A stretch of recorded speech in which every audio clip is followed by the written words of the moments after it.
Good evening students, कैसे हैं आप सब। होप आप सब बहुत अच्छे होंगे। चलिए हम अपने करंट अफेयर्स के क्लास को कंटिन्यू करते हैं। पिछले क्लास में हमने चर्चित स्थल को देखा था, उसको पूरा कंप्लीट कर लिया और आज हमें क्या पढ़ना है, तो आज हमें पढ़ना है विविध यानी कि मिसलेनियस। तो बहुत सारे अलग अलग टॉपिक्स को हम देखेंगे। तो चलिए देखते हैं पहला टॉपिक क्या है। पहला टॉपिक है बिहार के लिए विशेष श्रेणी का दर्जा, जो नीतीश कुमार जी बिहार जो है वो बहुत दिनों से ये मांग कर रहा है। तो देखिए क्या बताया जा रहा है कि बिहार के मुख्यमंत्री नीतीश कुमार ने केंद्र से विशेष श्रेणी का दर्जा दिए जाने की राज्य की पुरानी मांग, मैंने कहा कि बहुत दिनों से मांगा जा रहा है, को दोहराया। इस बात को फिर से दोहराया गया कि बिहार जो है उसको विशेष राज्य का दर्जा, यहाँ पर विशेष श्रेणी मिलना चाहिए। बिहार को केंद्र से मिलने वाले कर राजस्व में वृद्धि होगी और इस दर्जे से क्या होगा, अगर ये दर्जा मिलेगा तो उससे क्या होगा, बिहार को जो पैसा मिलता है, जो राजस्व मिलता है केंद्र की तरफ से, उसमें क्या होगी, वृद्धि होगी। ठीक है, कुछ प्रमुख बिंदुओं पर नज़र डालते क्या है। बताया जा रहा है कि चिंता का विषय ये है कि बिहार की प्रति व्यक्ति आय का कम होना। ठीक है, तो मुख्य चिंताओं में से एक क्या है कि बिहार का प्रति व्यक्ति आय का कम होना, जो देश में सबसे कम यानी कि 60,000 रुपये के आसपास है प्रति व्यक्ति आय के बारे में ये बताया जा रहा है। ठीक है, और इसके अलावा राज्य विभिन्न मानव विकास संकेतकों में राष्ट्रीय औसत से भी क्या है, पीछे है। तो ठीक है, तो ये कुछ चिंताजनक बातें हैं। और इसके अलावा बताया जा रहा है कि जो बिहार की राजकोषीय स्थिति है, तो उस पर राज्य के विभाजन जैसे कारकों का नकारात्मक प्रभाव पड़ा है। ठीक है, तो बताया जा रहा है कि बिहार की राजकोषीय स्थिति पर राज्य के विभाजन जैसे कारकों का नकारात्मक प्रभाव पड़ा है, जो कि सबको पता है कि बिहार से क्या झारखंड यहाँ अलग हुआ। तो देखिए यहाँ पर दिया गया है, जिसके कारण उद्योग जो है वो झारखंड के हिस्से में चला गया, सिंचाई के लिए पर्याप्त जल संसाधन की कमी और लगातार प्राकृतिक आपदाएं आए। तो ये कुछ कारण बताए जा रहे हैं, जिसके कारण मतलब एक फैक्टर्स है यहाँ पर, कुछ ये कारक है जिसके कारण यहाँ पर बिहार पर क्या है, जो नेगेटिव इम्पैक्ट पड़ा है, जैसे कि विभाजन जैसी बात। तो विभाजन से क्या हो गया, झारखंड के हिस्से में क्या आ गया, उद्योग हो गया, जिससे बिहार को यहाँ पर कठिनाई हुई। साथ ही साथ बताया जा रहा है कि सिंचाई के लिए क्या है, पर्याप्त जल संसाधन की भी क्या है यहाँ पर कमी। इसके अलावा बताया जा रहा है कि बिहार के वर्ष 2022 के जाति आधारित सर्वेक्षण से पता चलता है कि राज्य के लगभग 1/3 लोग जो है वो गरीबी रेखा के नीचे आते हैं। ठीक है, तो एक यहाँ पर ये सर्वेक्षण हुआ, जाति आधारित सर्वेक्षण, और उससे ये पता चला कि बिहार में कितना, लगभग 1/3 लोग जो है वो गरीबी रेखा के नीचे रहते हैं। ठीक है, उसके अलावा 23 में यानी 2023 में बिहार सरकार ने अनुमान लगाया कि विशेष श्रेणी का दर्जा दिए जाने से राज्य को, अब देखिए ये एक आंकड़ा दिया गया, ठीक है, तो 94 लाख करोड़ गरीब परिवार जो है उनके कल्याण पर खर्च करने के लिए क्या है, 5 वर्षों में अतिरिक्त 2.5 लाख करोड़ रुपए प्राप्त करने में मदद मिलेगी। तो मतलब यहाँ पर ये अपना बिहार सरकार का ये मानना है या ये फिर ये कहना है कि यहाँ पर अगर ये विशेष श्रेणी का दर्जा मिलेगा इस राज्य को, तो इससे क्या होगा, हम गरीब परिवारों के लिए क्या करेंगे, कल्याणकारी योजना बनाएंगे ज़्यादा से ज़्यादा, और उन पर मतलब इन कल्याणकारी योजनाओं पर हम ज़्यादा से ज़्यादा क्या करेंगे, उन पर खर्च कर सकेंगे। ठीक है, अच्छा क्या है विशेष श्रेणी का दर्जा, तो देखिए एक नज़र देख लेते हैं। बताया जा रहा है कि विशेष श्रेणी का दर्जा जो है, देखिए अपने आप में ही ये नाम अपने आप को परिभाषित कर रहा है, विशेष श्रेणी। ठीक है, तो यह एक वर्गीकरण है जो केंद्र द्वारा कुछ राज्यों को भौगोलिक और सामाजिक आर्थिक प्रतिकूलताओं के आधार पर विकास की सहायता के लिए दिया जाता है। ठीक है, तो आपको भी पता है कि बहुत सारे ऐसे राज्य हैं, कुछ राज्य ऐसे हैं जिनको विशेष श्रेणी का दर्जा मिला है। तो वो क्यों मिलता है, तो देखा जाता है कि वहाँ की भौगोलिक स्थिति कैसी है, वहाँ की सामाजिक आर्थिक क्या, वहाँ पर उसके विकास के क्या दर है, या फिर सामाजिक आर्थिक जो कंडीशन है उनकी वो कैसी है, तो उन सारी चीज़ों को यहाँ पर ध्यान रखा जाता है और उस आधार पर यहाँ पर विशेष श्रेणी या विशेष राज्य के दर्जा पर काम किया जाता है। ठीक है, इसके अलावा बताया जा रहा है यह योजना 5वें वित्त आयोग के सिफारिश पर 1969 में ये शुरू की गई थी। ठीक है, तो ध्यान रखेंगे। उसके अलावा अच्छा, राज्य को विशेष दर्जा देने के लिए विचारणीय कारक, तो कारक क्या है, क्या क्या ऐसे फैक्टर्स होंगे, क्या क्या ऐसे आधार होंगे, क्या क्या ऐसे बेस होंगे जिस आधार पर राज्य को क्या होगा, विशेष राज्य का दर्जा दिया जाएगा। तो क्या क्या, एक तो बताया जा रहा है कि पहाड़ी और दुर्गम क्षेत्र हो वो। ठीक है, उसके अलावा बताया जा रहा है कम जनसंख्या घनत्व या फिर जनजातीय आबादी का बड़ा हिस्सा। ठीक है, तो ये तो बिहार में नहीं है, ये तो हिस्सा नहीं है, ठीक है। उसके अलावा बताया जा रहा है कि अंतर्राष्ट्रीय सीमाओं पर रणनीतिक स्थान, ठीक है। उसके अलावा आर्थिक और अवसंरचनात्मक पिछड़ापन और राज्य के वित्त की गैर व्यवहार्य प्रकृति। तो ये कुछ आधार बताए गए हैं, तो आप ध्यान में रखेंगे कि इन आधार पर क्या होगा, राज्य को जो है वो विशेष दर्जा यहाँ पर दिया जाएगा, ठीक है।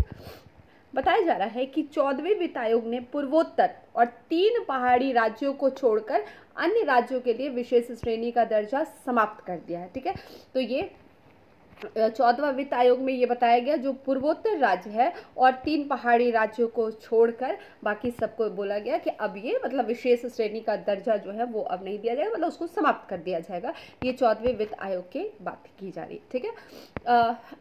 कौन कौन से राज्य हैं, तो देखिए देख लीजिए, अरुणाचल प्रदेश, असम, हिमाचल, जम्मू कश्मीर, मणिपुर, मेघालय, मिजोरम, नागालैंड, सिक्किम, त्रिपुरा और उत्तराखंड। तो ये नाम आप ध्यान रखेंगे कि इन राज्यों को क्या है, विशेष दर्जा प्राप्त है, ठीक है। चलिए नेक्स्ट टॉपिक देखें, बाल विवाह में वृद्धि।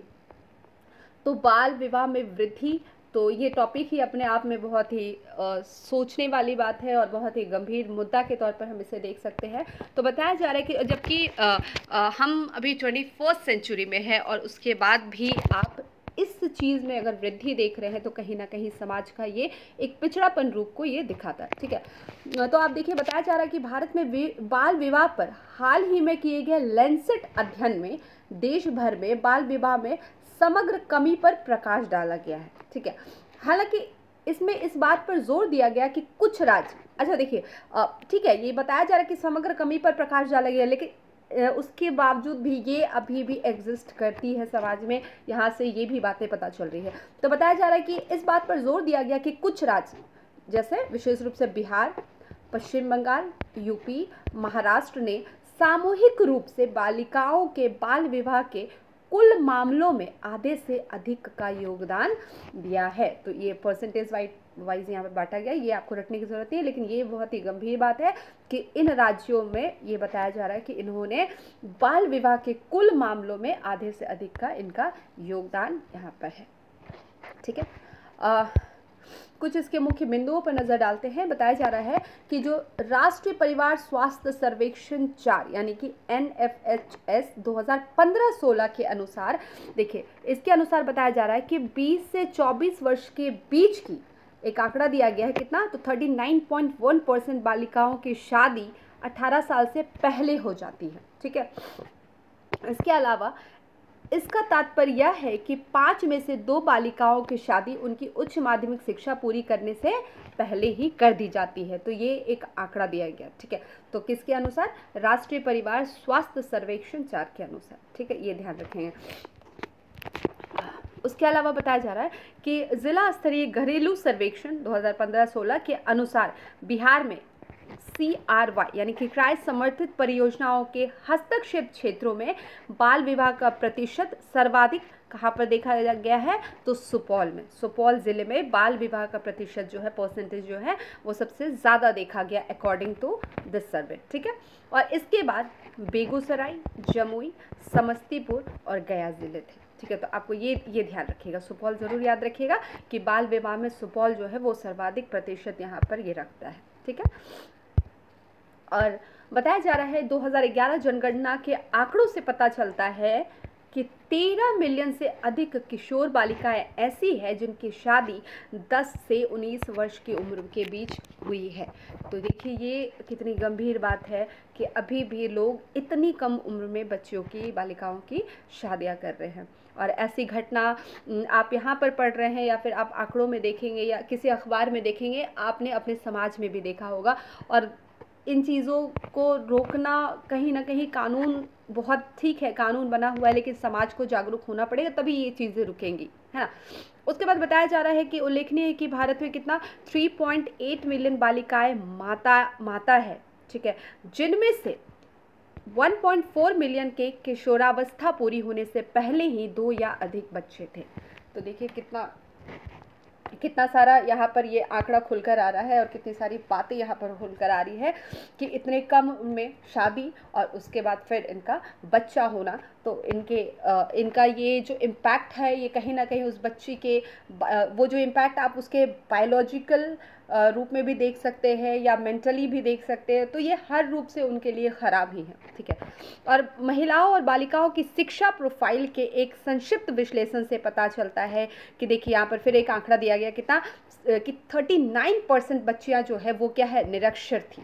39% मायने रखता है। ठीक है, उन्होंने बच्चों को जन्म देना शुरू कर दिया था, जबकि 26% लड़कियां यानी कि 26% लड़कियां जो है वो सिर्फ वो साक्षर थी। ठीक है, जिससे साबित होता है कि थोड़ी सी शिक्षा भी लड़कियों को क्या कर सकती है, सशक्त बनाने में बहुत मदद कर सकती है। तो आज भी समाज में ऐसे लोग हैं, ऐसे परिवार है जिनको लगता है कि लड़कियां मीन्स कि उनकी शादी हो जाए, वो सेटल डाउन हो जाए, दैट्स इट।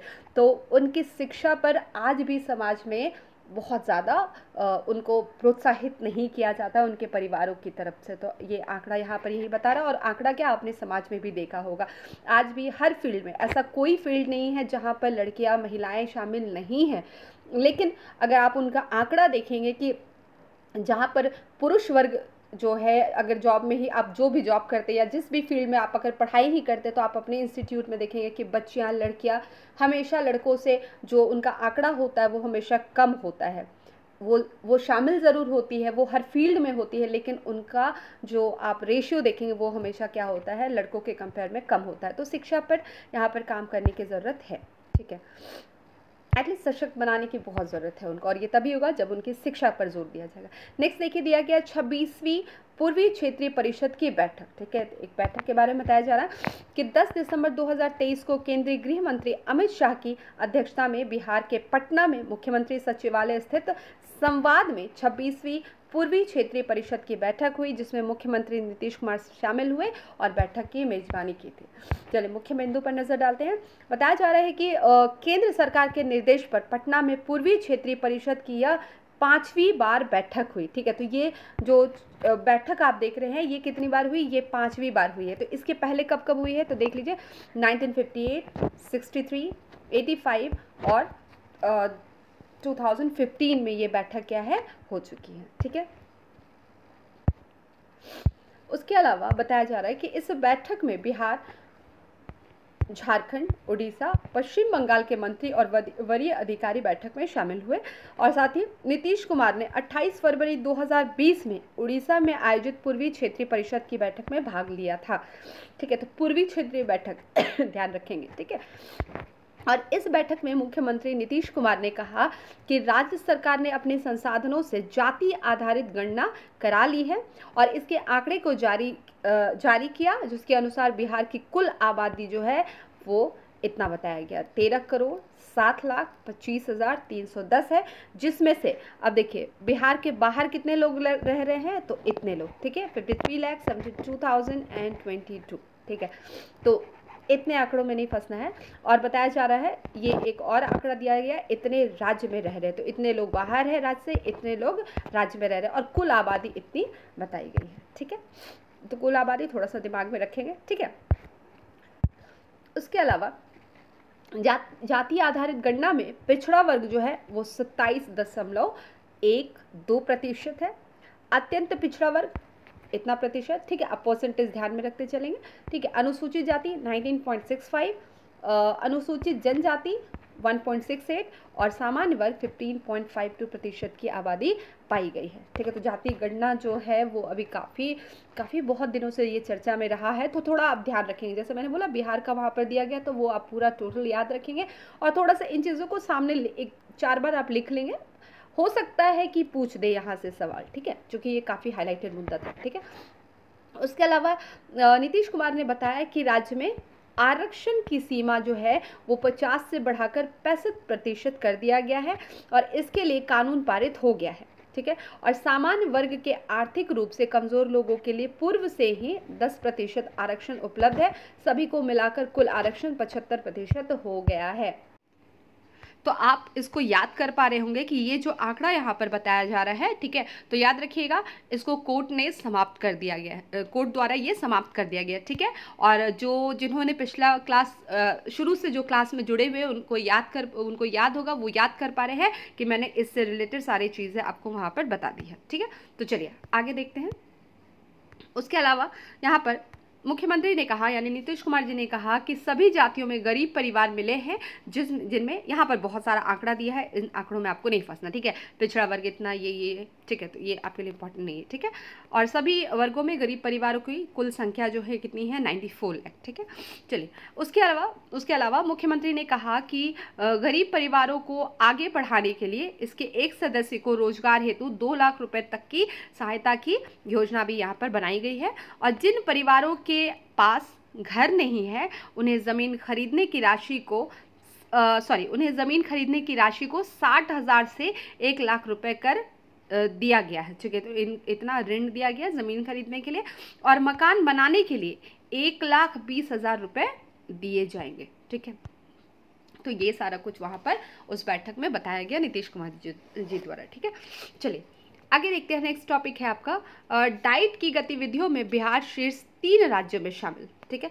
तो देखिए 1 नवंबर 2023 को केंद्रीय शिक्षा मंत्रालय के अधीन स्कूल शिक्षा एवं साक्षरता विभाग ने सभी राज्यों के डाइट की गतिविधियों के आधार पर अक्टूबर 2024 की रैंकिंग जारी की, ठीक है, जिसमें बिहार शीर्ष 3 राज्यों में शामिल है। इसमें केरल पहले, दूसरे महाराष्ट्र और तीसरे स्थान पर इसमें केरल पहला स्थान पर है, दूसरे स्थान पर यहाँ पर महाराष्ट्र है और बिहार जो है वो तीसरे स्थान पर। तो ये आप ध्यान रखिएगा, ठीक है। तो ये जो डाइट की गतिविधि पर ये जो जारी किया गया है यहाँ पर आंकड़ा, यहाँ पर रैंक जारी किया, उसमें केरला 1 नंबर पर, महाराष्ट्र 2 नंबर पर और बिहार अपना 3 नंबर पर।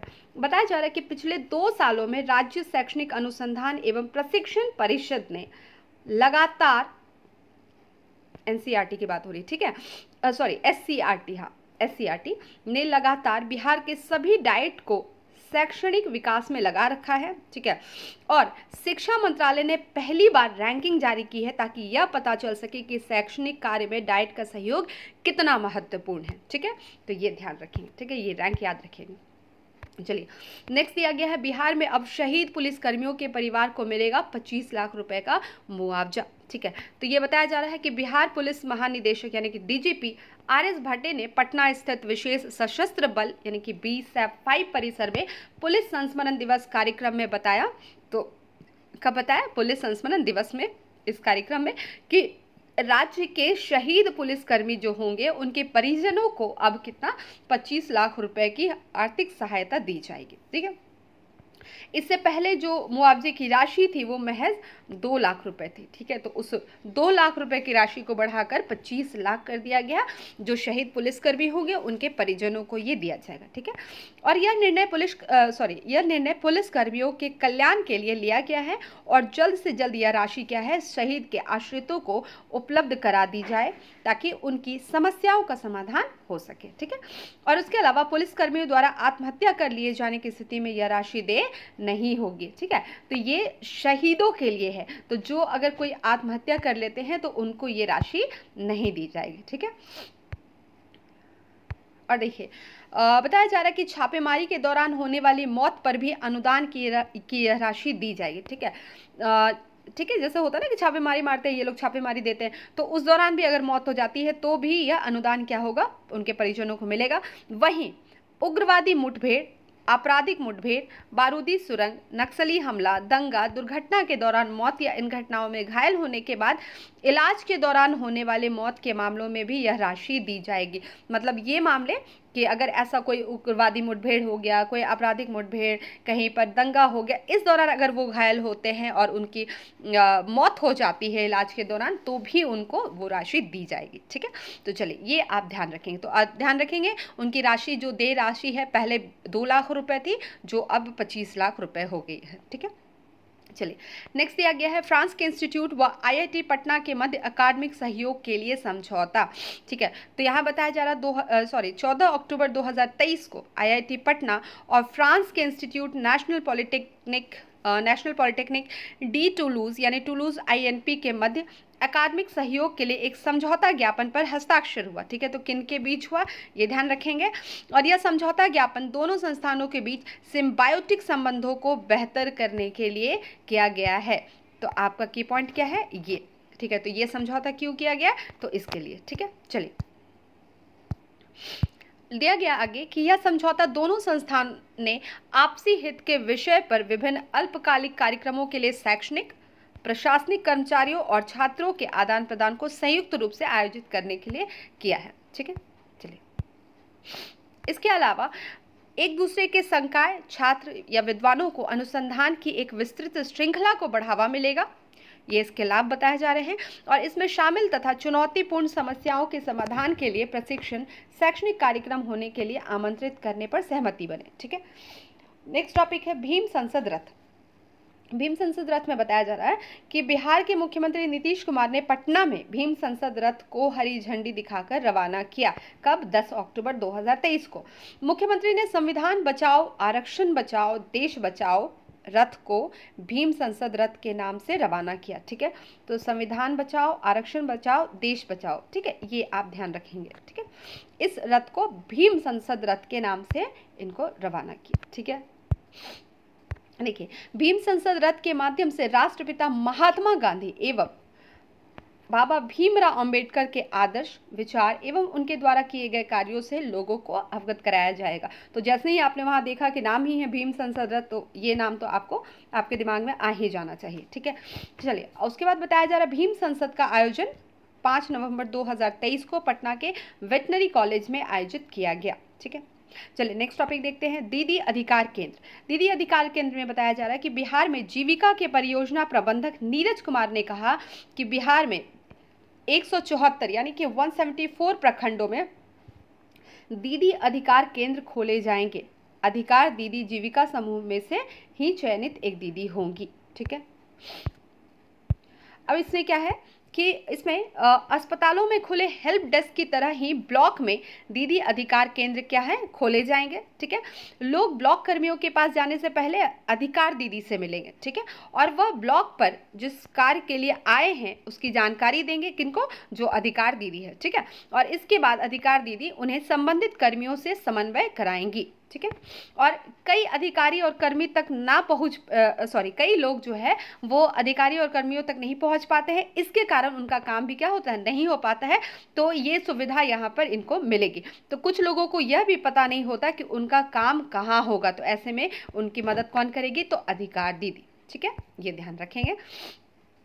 चलिए नेक्स्ट देखिए, नेक्स्ट है एनएमसीएच में देश की सबसे बड़ी लॉन्ड्री। ठीक है, बताया जा रहा है बिहार के मुख्यमंत्री नीतीश कुमार ने नालंदा चिकित्सा महाविद्यालय एवं अस्पताल एनएमसीएच में देश के सबसे बड़े एकीकृत लॉन्ड्री सुविधा का शुभारंभ किया। ठीक है, यह इकाई देश के साथ साथ बिहार की भी सबसे बड़ी व पहली यूनिट है। इसकी क्षमता प्रतिदिन 12 से 14 टन की है। तो सबसे पहले आप ध्यान रखेंगे कि अगर आपसे ये पूछेगा कि ये जो लॉन्ड्री वाला सिस्टम, जो एकीकृत लॉन्ड्री सुविधा जो लाई गई है, ये कहाँ पर, तो पहले तो ये याद रखेंगे बिहार में। ठीक है, बिहार में कहाँ, तो एनएमसीएच नालंदा चिकित्सा महाविद्यालय एवं अस्पताल में। ठीक है, और ये देश का सबसे बड़ा एकीकृत लॉन्ड्री सुविधा का यहाँ पर ये शुभारंभ किया गया। ठीक है, और मुख्यमंत्री ने इस अवसर पर एनएमसीएच परिसर में फ्री फैब तकनीक से निर्मित 100 बेड के फील्ड अस्पताल भवन का क्या किया, इसका भी यहाँ पर उद्घाटन किया गया।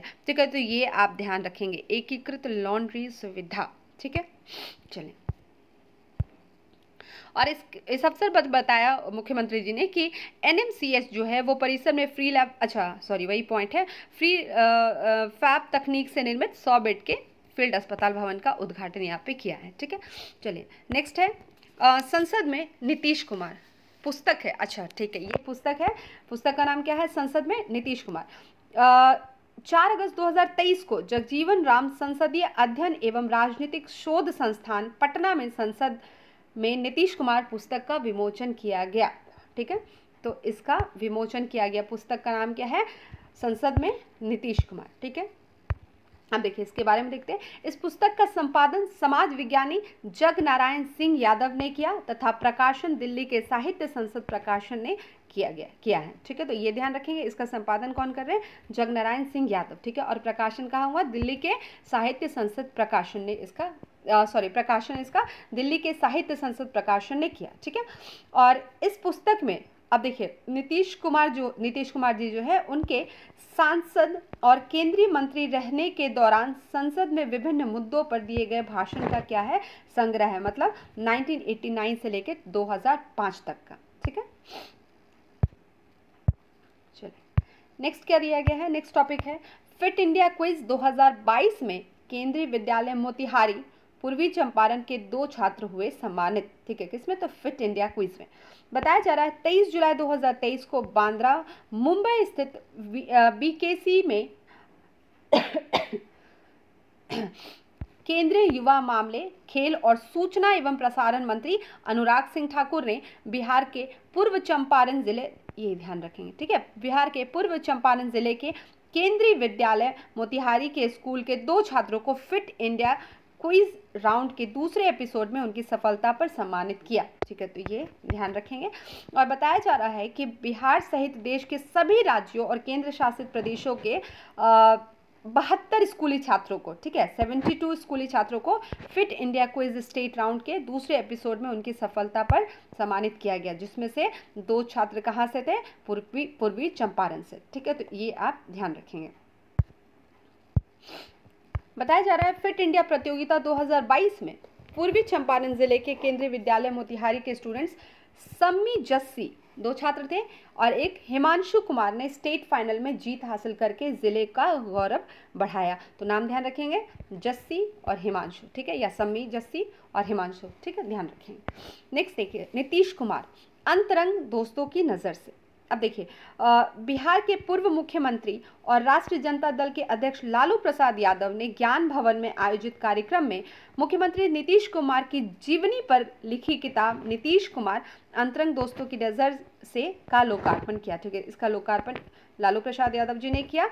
ठीक है, क्या नाम है? नीतीश कुमार अंतरंग दोस्तों की नज़र से। ठीक है, इस किताब के लेखक मुख्यमंत्री नीतीश कुमार के मित्र और बिहार राज्य आपदा प्रबंधन प्राधिकरण के उपाध्यक्ष उदयकांत है। ठीक है, तो इनका नाम याद रखेंगे कि इसके लेखक कौन है? उदयकांत जी। ठीक है, और इंजीनियरिंग से PhD कर चुके उदयकांत मुख्यमंत्री नीतीश कुमार के बहुत अच्छे मित्र हैं और भागलपुर के भिकनपुर में उनका घर है। ठीक है, उदयकांत जी के बारे में बताया जा रहा है, और पहले वह बिहार राज्य आपदा प्रबंधन प्राधिकरण के सदस्य थे। ठीक है, चलिए नेक्स्ट देखिए। नेक्स्ट है श्रम 20 शिखर सम्मेलन।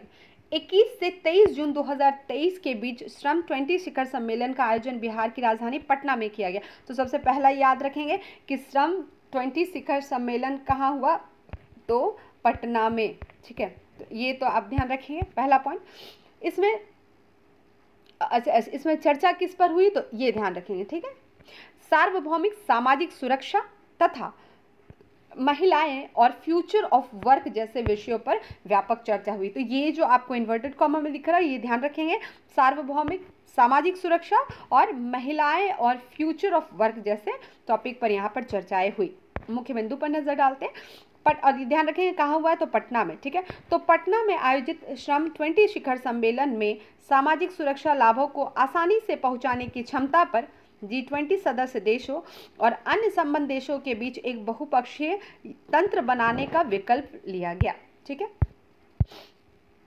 और इस दौरान कृत्रिम बुद्धिमत्ता मतलब AI की बात की जा रही है, इसके व्यापक उपयोग पर विस्तृत चर्चा की गई, जिसमें श्रम उत्पादकता में वृद्धि, आय वृद्धि और बेहतर जीवन स्तर जैसे इसके सकारात्मक प्रभावों पर प्रकाश डाला गया।